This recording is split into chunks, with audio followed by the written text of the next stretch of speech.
قبل از اینکه فرایند گرفتن سفته الکترونیک رو شروع کنید، بهتره بدونید تلفن همراهتون باید حتما یک روش امنیتی برای باز شدن صفحه گوشی داشته باشه. شماره همراهی که لاگین میشین حتما متعلق به خودتون باشه و با کد ملی اعلامی در بخش احراز هویت تطابق داشته باشه. قبل از هر اقدامی جهت صدور و یا ضمانت سفته، از اینکه پرونده اعتبارسنجی شما در مرآت در وضعیت در انتظار بهبود دهنده ها قرار داره مطمئن بشید.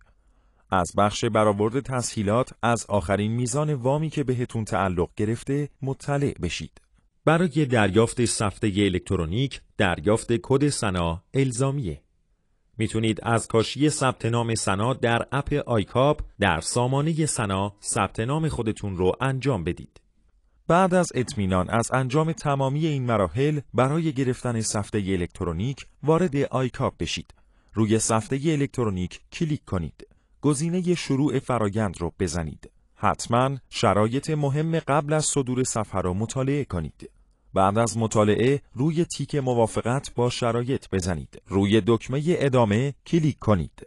کد ملی، تاریخ تولد و سریال پشت کارت ملیتون رو وارد و روی دکمه شروع کلیک کنید. برای تایید امضا میتونید عکسی از امضاتون رو روی یک صفحه سفید بگیرید و یا گزینه ترسیم امضا رو بزنید و روی صفحه گوشی امضا کنید. بعد گزینه تایید رو بزنید و وقتی صفحه عملیات موفق رو میبینید روی گزینه ادامه کلیک کنید. در مرحله احراز هویت با عکس باید حواستون باشه که نور به اندازه کافی باشه و چهرهتون کاملا واضح و صورتتون توی قاب باشه. اگه همه این شرایط خوب بود، عکس رو بگیرید و ارسال کنید و بعد روی دکمه ادامه بزنید.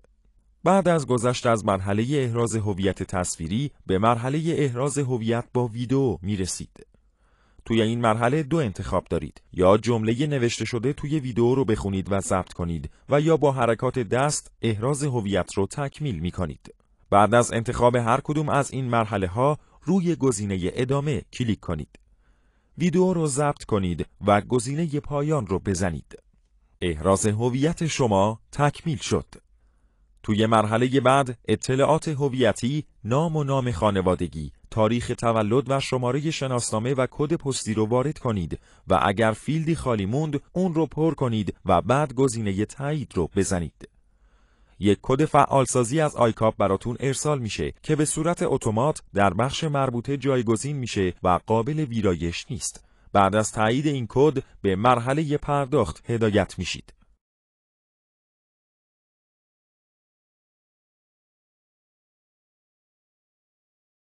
بعد از کلیک روی دکمه تکمیل فرایند خرید، مرحله صدور امضای شما تکمیل شده و لازم روی گزینه ورود به سامانه سفته الکترونیک کلیک کنید. توجه داشته باشید که اگر صدور سفته شما موفقیت آمیز نبود و با خطا مواجه شدید، مبلغ پرداختی به صورت اتومات حد اکثر تا 2 ساعت بعد بهتون برمیگرده.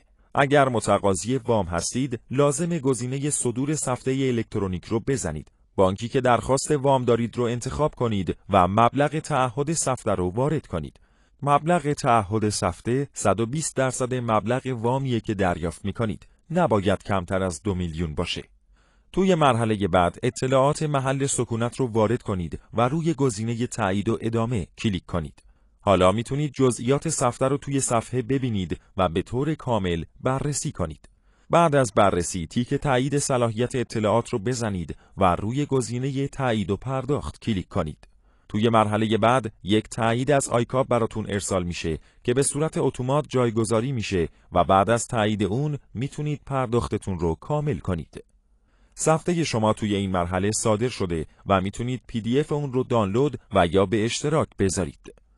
اگر وام شما نیاز به ضمانت داره، از بخش سفته های من وارد بشید و گزینه درخواست ضمانت رو بزنید و اطلاعاتتون رو با ضامن به اشتراک بذارید. بعد از همه این مراحل پیامکی براتون ارسال میشه که حاوی شناسه خزانه داره و لازم این شناسه رو در اختیار ضامن وامتون قرار بدید.